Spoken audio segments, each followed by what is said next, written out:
Hi folks, how are we all doing today? My name's Luke, I'm from Radford Creations. Welcome back to my workshop. So in today's episode on how to start blacksmithing, we're going to talk about something that is as equally important as forges, anvils, hammers, all that good stuff that people love to tell you about.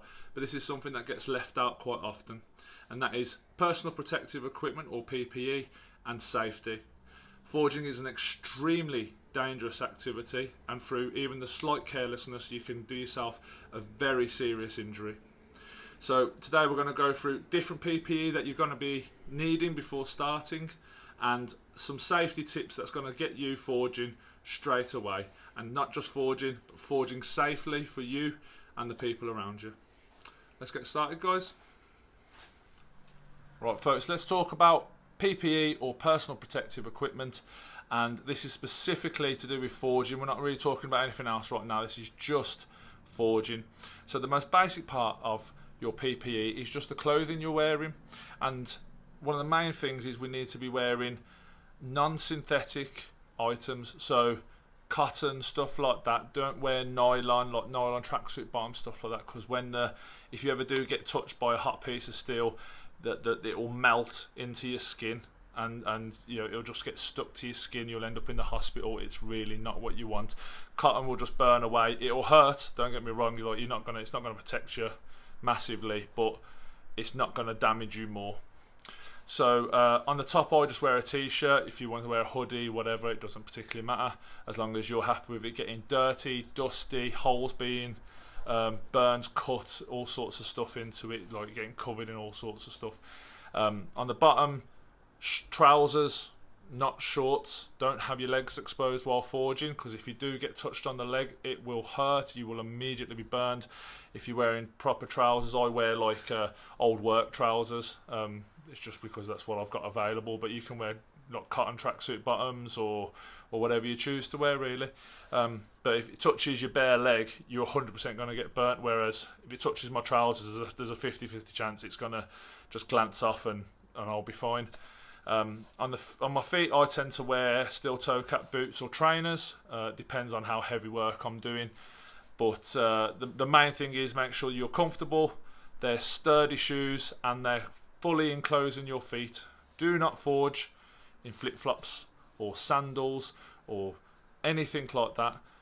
Only idiots do that. Again, I'll speak about something later that's going to explain exactly why, but you want something that's completely covering your feet. Steel toe cap work boots are absolutely perfect and will give you the most protection, but trainers and stuff are normally fine. So moving on to different types of PPE. This is something that I'm very passionate about, and you've heard me talk about it quite a few times, and that is my leather apron. I'll give you a quick...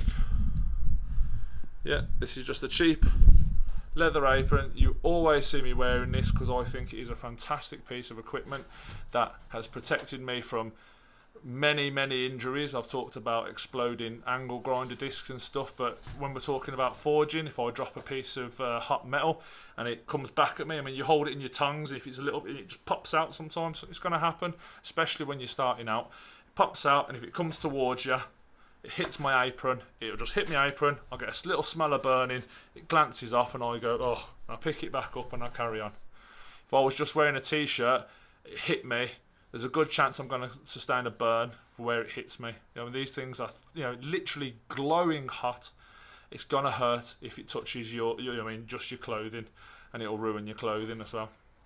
So this apron, £15, something like that on Amazon. A friend brought it for me, and I said, help me out perfectly loads of times. Another thing I want to talk to you about is welding gauntlets. And now I'll go in. Luke, we're not welding, we're forging. Why do I need welding gauntlets? Well, I think these are really good for just ensuring and giving you a couple more seconds to stop yourself getting burnt. So you'll be surprised, especially if you've not forged before, how hot your tongues will get when you're forging. You're constantly putting them in and out of a forge. They will start heating up.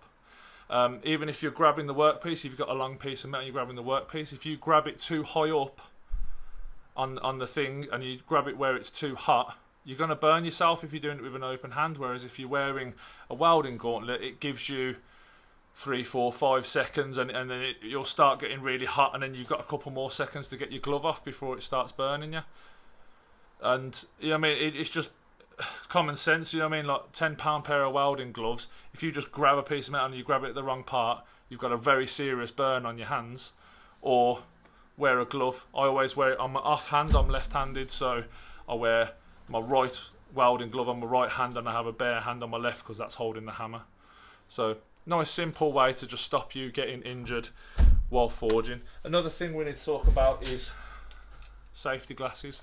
I don't tend to wear these. I should wear ones over my own glasses. I tend to find it fogs up my glasses. You can get prescription safety glasses, and that is something I'm looking into right now. But yeah, safety glasses, and it's simply because when you're striking, you can get a little bit of metal that just flies up. If that lands in your eye, you're in the hospital, and you possibly lose part of your eyesight and stuff like that. And it's just not worth it for the sake of putting on a piece of plastic. It's just not worth it. But yeah, like I say, like I don't tend to wear them, but I really should. So that's it mainly for the PPE we need while forging. What we want to do now is start up the forge, and I want to show you some quick safety tips for starting the forge and while you're forging. And there's just a few little things that I want you to know before you start forging that you might not have known before.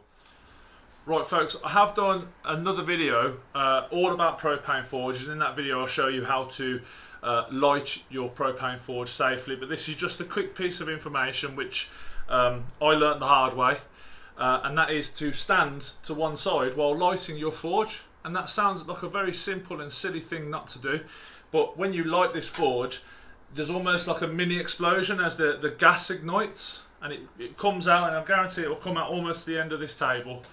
And if you're standing in front of it going, ooh, you're going to get burnt. So always stand off to one side, guys. I'll light this forge now and we'll show you exactly what I'm talking about.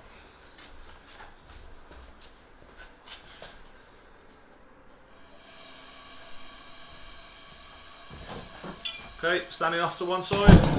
There you go. You come out to about here, then I'll just watch that.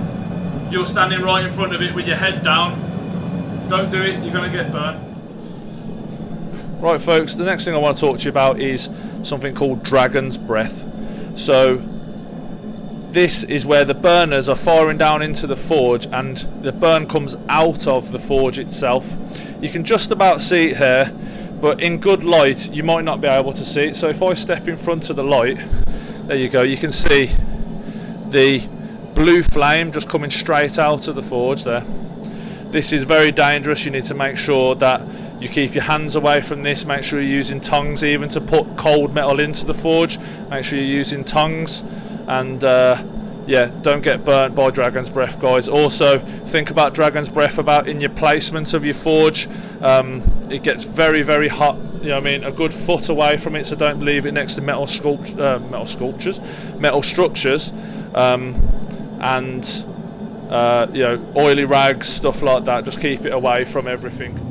Right guys, so the next thing I want to talk about is what I call the keep it up reaction. Now, a lot of times when you drop stuff in your normal day life, your body does a reaction. If you drop something, especially something you're precious about, your first reaction is to put your foot out and try and catch it with your foot. It's just a natural reaction. It comes to everyone. You can't do this while blacksmithing because guess what? You burn your foot. So you need to start training yourself, and when you do drop something, let it fall to the floor, let it hit the floor. If you followed my advice, you'll be on concrete or slabs or something like that. It's not going to harm that. Let it hit the floor, grab your tongs, pick it back up. Right guys, so the next thing I want to talk about has nothing really to do with the heat and the danger of getting burnt and stuff. It's more about overexertion or doing yourself a back injury or something like that, and it's to do with placement of your anvil. So again, I've done another video on anvils, how they should be placed, etc, etc. But how high your anvil is and where you place your anvil can be a definite factor in safety and doing yourself an injury. So how high should your anvil be? So just like mine, you should be able to stand next to it and your knuckles should just be able to scrape across the top with a straight arm hanging down by your sides. So you can see I make a fist and my knuckles just scrape across the top. That is the perfect height for an anvil. Okay, if it's too low, you'll as you swing, you're going to be overextended. Do yourself shoulders injury. You're swinging 2, 3, 4 pound hammers. You do yourself a shoulder injury by continuously keep doing repetitive strain injuries and back injuries, all sorts of stuff like that. So if it's too high, you're not going to get a full swing. It's just going to, you know what I mean? You're not going to get the full swing out of the hammer. So let's grab the workpiece quickly.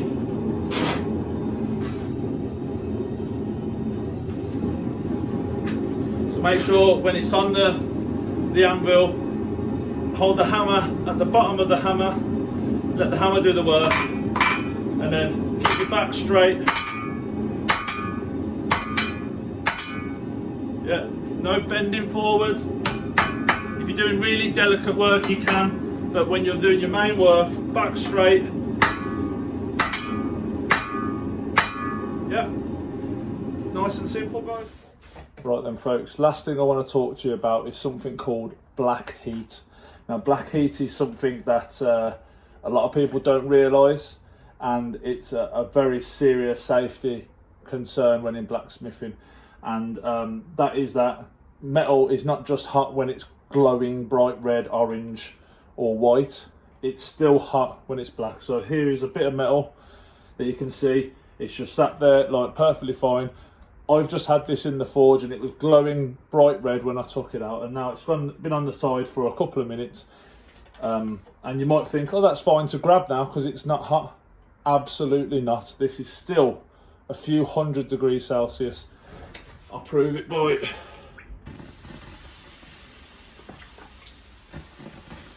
Yeah, you can see there, that piece of metal, although it's black and looks perfectly fine to grab, is still extremely hot. So always be aware of black heat, guys. Make sure that the piece of metal is cool. The ways you can test it is you can just hold your hand over it. I mean, I can just about hold my hand over that there. Obviously, if you're not 100% sure, make sure you're wearing your welding gloves before you pick it up. It will give you a few seconds if you do get it wrong.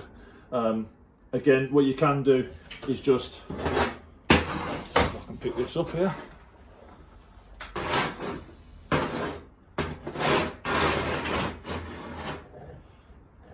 Easy way of getting rid of black heat.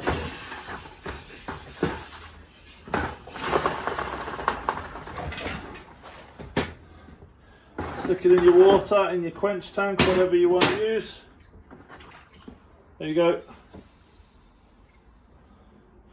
You can still see the table underneath is still hissing and sizzling. That's how hot this piece of metal was. Always be aware of black heat, guys. Don't get burnt, don't get caught out. Right, folks, that's the end of my safety nagging for today. Don't let this put you off. This is just me trying to tell you how to stay safe in your workshop, your work area.